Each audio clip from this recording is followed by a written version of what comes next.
In the early 1930s, the outside world believes the Soviet Union is a paradise for workers and peasants. But for millions, that paradise is hell. In those years, the people of Ukraine, the Volga Basin, and the Caucasus are being deliberately starved to death by their own government. The groundwork for that cold-blooded famine was laid when the communists came to power in 1917.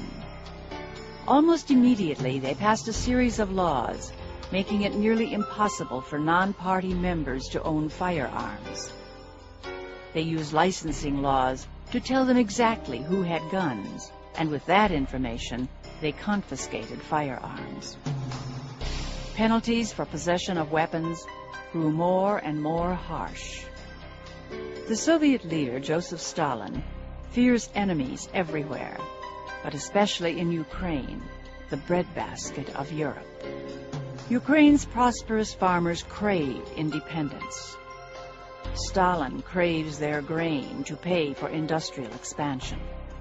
In 1929, Stalin decrees that all farmland, livestock, and produce in the Soviet Union belong to the state. Farmers are ordered to surrender their land and livestock and move to government-owned collective farms. But first, to terrify the rest into submission, several million of the most prosperous farmers are sent to forced labor or killed outright. These kulaks, as the best farmers are called, are demonized and excluded from society. Armed government thugs steal their property, sneering, "Eat, drink, and be merry, for it all belongs to us." Next, Stalin demands extraordinary quotas of grain, quotas no one could possibly meet, quotas enforced by soldiers with guns. Many farmers rebel. Resistance is fierce.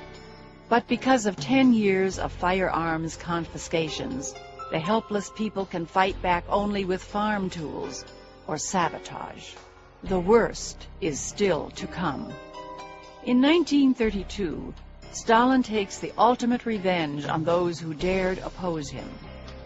Because Stalin controls all food distribution, he can cut off food supplies and starve entire regions. Because he controls all travel with internal passports, his secret police can force starving millions to remain within the devastated lands.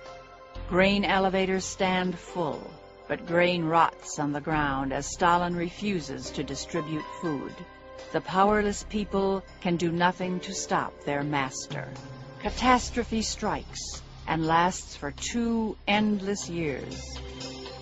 Spies watch for anyone trying to take grain from the fields. Anyone caught hiding food is executed. Desperate families resort to cannibalism. Meanwhile, the New York Times Pulitzer Prize-winning Moscow correspondent Walter Duranty assures the world that there is no famine. And Stalin dupes the world by actually increasing the amount of grain exported from the Soviet Union.